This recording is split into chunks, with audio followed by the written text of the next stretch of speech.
अस्सलाम वालेकुम। देखती आंखों और सुनते कानों को मेरा सलाम। कैसे हैं आप सब? मैं बिल्कुल ठीक हूँ, अल्लाह का शुक्र है। उम्मीद है आप भी सब खैरियत से होंगे। हाँ जी, सुबह हो गई है ये प्यारे प्यारे फूलों से, और आज भी सारा दिन बहुत सारे काम है। ये जो फाइल आपको नज़र आ रही है मैंने लेके जानी है रथ हाउस। क्यों लेके जानी है मैं बताती हूँ। पहले तो हम छोड़ते हैं आहिल को किंडरगार्टन और फिर जाना है रथ हाउस। एक्चुअली ये फ़ाइल मैंने इसलिए लेके जानी है कि इज़ना का कोई डॉक्यूमेंट्स नहीं है, वो कहीं ट्रैवल नहीं कर सकती सिवाय जर्मनी के। तो हमारा प्रोग्राम बन रहा है छुट्टियों में कहीं जाने का, ये समर की जो छुट्टियां होती हैं, लेकिन इसके पास कोई डॉक्यूमेंट्स नहीं है, तो ये जमा करवानी है। शायद तब तक उसके कोई पेपर बन जाएँ। तो जी मैं गई तो थी वहाँ पे, लेकिन मेरा काम नहीं हुआ। जिस लेडी के साथ मैंने मिलना था वो मैडम की बूसी फरपासन होगी, मतलब वो उनकी मिस हो गई बस, और वो नहीं आ सकी। और अब मैंने 9 बजे वाली बूस लेके, मेरी अपॉइंटमेंट थी, मैंने वहाँ जाना था। तो मैं आ गई फिर यहाँ पे काफ़े पे। मैंने कहा चले मैं कॉफ़ी पीती हूँ, क्योंकि मैं जल्दी निकल आई थी, मैंने चाय नहीं बनाई थी। तो आपको थोड़ा सा विज़िट करवा दूँ। ये मैंने आपको पिछली बार कहा था मैं आपको ज्वेलरी दिखाऊंगी। ये सारी ज्वेलरी जो है ये हैंडमेड है, और ये कोई इंडियन जो लेडी है ना वो बनाती हैं और फिर यहाँ देती हैं। और मैंने फिर काफ़े वाली उसको शॉप से बेचते ना हैं। पूछ के फिर मैंने इजाज़त लेके फिर मैंने वीडियो बनाई थी। मैंने कहा ये ना हो मैं ऐसे बनाऊं और पता नहीं परमिशन हो के ना हो, लेकिन मैंने पूछ के।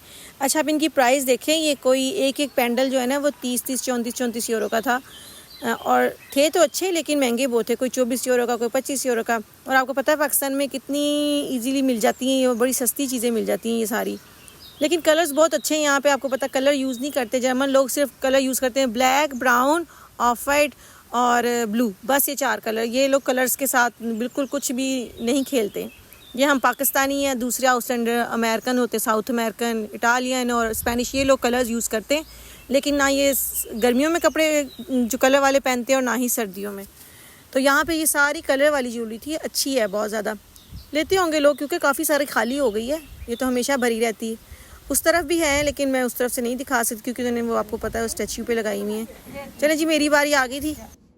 अच्छा, मैंने यहाँ से सिर्फ कॉफ़ी ली थी क्योंकि हम लोगों ने जाना था। आज मियाँ की छुट्टी थी तो वो भी मेरे साथ जा रहे थे, तो फिर हम लोगों ने हाइडलबर्ग जाना है, तो वहाँ से कुछ खा पी लेंगे। फ़िलहाल सिर्फ कॉफ़ी ली थी।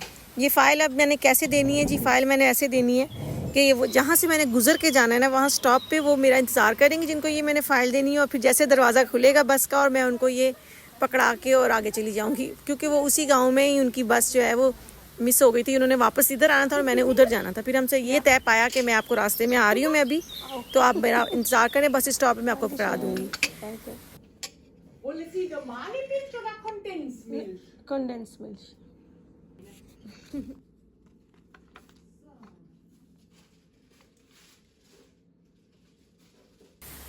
फिर मैंने पी कॉफ़ी और उतनी देर में मेरे मियाँ भी आ गए थे रेडी होके। तो बस फिर हम लोगों ने बूस ली और हम लोग चले गए। तो मैं नॉर्मली कॉफ़ी इतने शौक से पीती नहीं हूँ, लेकिन जब कहीं बाहर आना हो तो फिर क्या करें, बाहर तो पीनी पड़ती है। मैं चाय ज़्यादा पीती हूँ। अगर कॉफ़ी पीनी भी है तो घर की बनी हुई, बाहर से नहीं। ये ज़्यादा कड़वी होती है। चलें जी, मैं आ गई थी और वो देखिए मियाँ भी आ रहे हैं सामने पानी लेके। मैंने उनको कहा भी था मेरे पास पानी है, फिर भी पानी की बोतल उठा लाए हैं। तो हमारी बस भी फ़ौरन ही आ गई थी ज़्यादा, क्योंकि मैं निकली उतने बजे थी कि मुझे पता था बस का टाइम हो गया है। आज बच्चे चले गए हैं स्कूल। पारसा घर है, अभी उसको इजाज़त नहीं है जाने की स्कूल, तो दोनों छोटे गए हैं। और जब तक उन्होंने आना है हम दोनों ने भी वापस आ जाना है। एक्चुअली हमने जाना है, आहिल की बर्थडे है कल, तो उसकी थोड़ी बहुत शॉपिंग करने, मतलब वही बलून और कैंडल्स और ये सब। तो उसके लिए मैं कही थी कि आप मेरे साथ चलें, छुट्टी तो आपकी है, चले इकट्ठे कर पे क्या करेंगे आप। तो कहते चलो मैं भी तुम्हारे साथ चलता हूँ, वरना इनका कोई काम नहीं था। मैंने जाना था स्किन आर्ट्स के पास, स्किन डॉक्टर के पास मेरी आज अपॉइंटमेंट थी।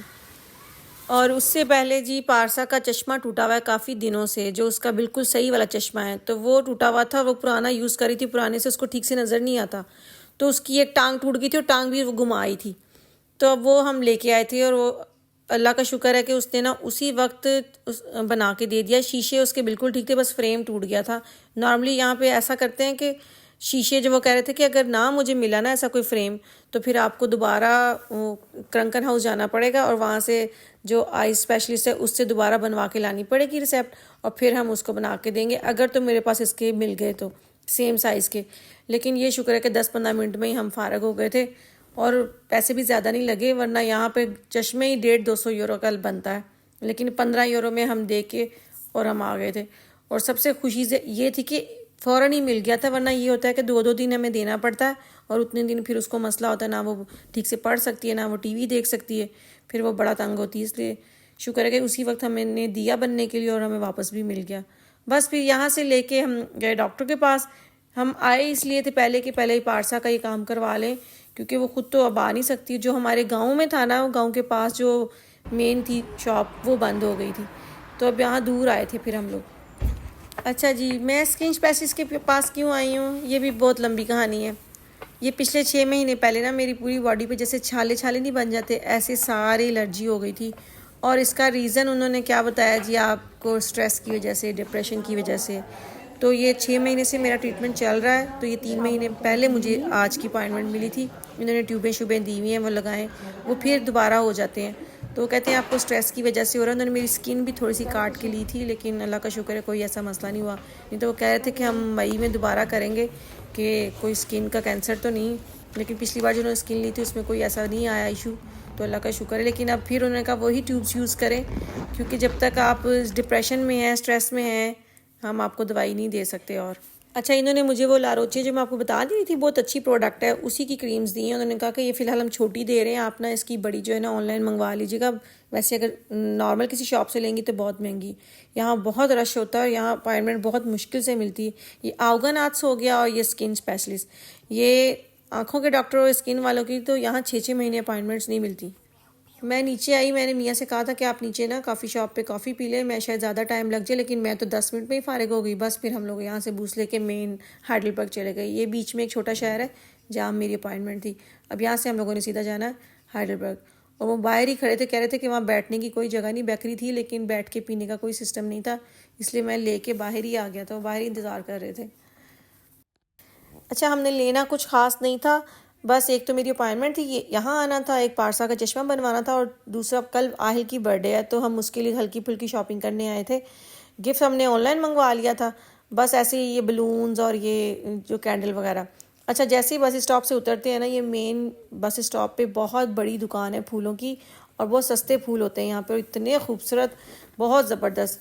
मेरा तो दिल करता है सारी दुकान ही उठा के घर ले जाऊँ, लेकिन एक आध बुके तो मैं लेती ही लेती हूँ, इसके बगैर तो मैंने घर ही नहीं जाना, क्योंकि है भी बस स्टॉप पे जाने से पहले लेके ही जाना होता है। अच्छा, इस पे ना वैरायटी बहुत ज़्यादा है। यहाँ पे लोग शादियों के लिए लेते हैं, नॉर्मल बर्थडेज़ वगैरह पे, और जो बड़े बड़े बुके जो मैं आपको दिखाने लगी ना, ये कब्रों पे लगाते हैं ये लोग। तो यहाँ फूलों की वैरायटी बहुत ज़्यादा मिलते, तो हर यहाँ छोटी से छोटी दुकान पे भी आपको फूल मिल जाते हैं, लेकिन ये स्पेशल फूलों की दुकान है जिसपे ये लोग अपनी मर्ज़ी से पसंद करें, भले जितने मर्ज़ी कलर जलवा के, और फिर वो बुके बना के रैप करके देते हैं, बहुत अच्छे तरीके का। मगर मैंने देखा वो जो बड़े बड़े बुके थे ना, वो 75 यूरो के, 100 यूरो के थे। मतलब वो कब्रों पे जो लगाने वाले वो बहुत महंगे महंगे। नॉर्मली ये बहुत सस्ते मिल जाते हैं, पूरे पूरे पौधे भी, दरख्त भी, हर तरह के इनके पास, और मेन रोड के ऊपर है। ये भी नहीं क्योंकि इस दुकान तो छोटी सी है, लेकिन बाहर बहुत ज़्यादा है। अच्छा, यहाँ हमने शॉपिंग कर ली थी, बस जल्दी जल्दी पैक करके हमने घर जाना था, हमने ज़्यादा घूमना फिरना नहीं था। कुछ मैंने घर के मैट्स वगैरह भी ले लिए जो जो मुझे पसंद आया, और बाकी आहिल के लिए एक इज़्ना की तरफ से गिफ्ट लिया।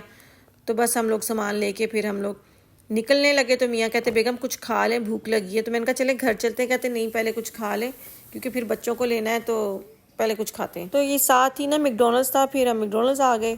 तो एक छोटी सी डील ली, ज़्यादा नहीं, हल्का फुल्का एक छोटा छोटा चिकन बर्गर और साथ एक कोल्ड ड्रिंक और पोमस, तो बस यही लिया। अच्छा, जब हमने बिस्टेल करवा ली ना, मतलब ऑर्डर दे दिया ना, तो मैं तो बैठ गई जाके जहाँ जगह मिली। तो ये जब मियाँ लेके आए ना, यहाँ पे सेटल निकाल के देते हैं आपको, वो सेटल के नंबर आपको पहले मिलता है, फिर आप उस नंबर से टोकन समझ लें, तो फिर आपने जाके अपना वो खाना जो है ना वहाँ से अपहोल करना है। तो ये मेरे पास जब पर्ची लेके आए ना, मैं आपको दिखाती हूँ, पर्ची का नंबर बड़ा जो है ना वो बड़ा कमाल का निकला था। अब मुझे नहीं पता आप लोगों को इस बारे में पता है कि नहीं, लेकिन देखिए ज़रा। आपको यही नहीं पता क्या मतलब, कितनी बार आपको पता है? अच्छा, मुझे नहीं पता कितने लोगों को पता है, लेकिन मेरे मियाँ को नहीं पता था। तो जिसको पता है ना, प्लीज़ वो मुझे मैसेज करके बताया कि इसका क्या मतलब है। चलें जी, मुझे तो इजाज़त, मैं जा रही हूँ अब घर। इंशाल्लाह आपसे कल आहिल की बर्थडे के व्लॉग में मुलाकात होती है। अपना बहुत सारा ख्याल रखें और मुझे दुआओं में याद रखें। अल्लाह ताला आपकी ज़िंदगियों में आसानियाँ पैदा करे और आपको भी तौफीक दे दूसरों की ज़िंदगियों में आसानियाँ पैदा करने की। अल्लाह हाफिज़।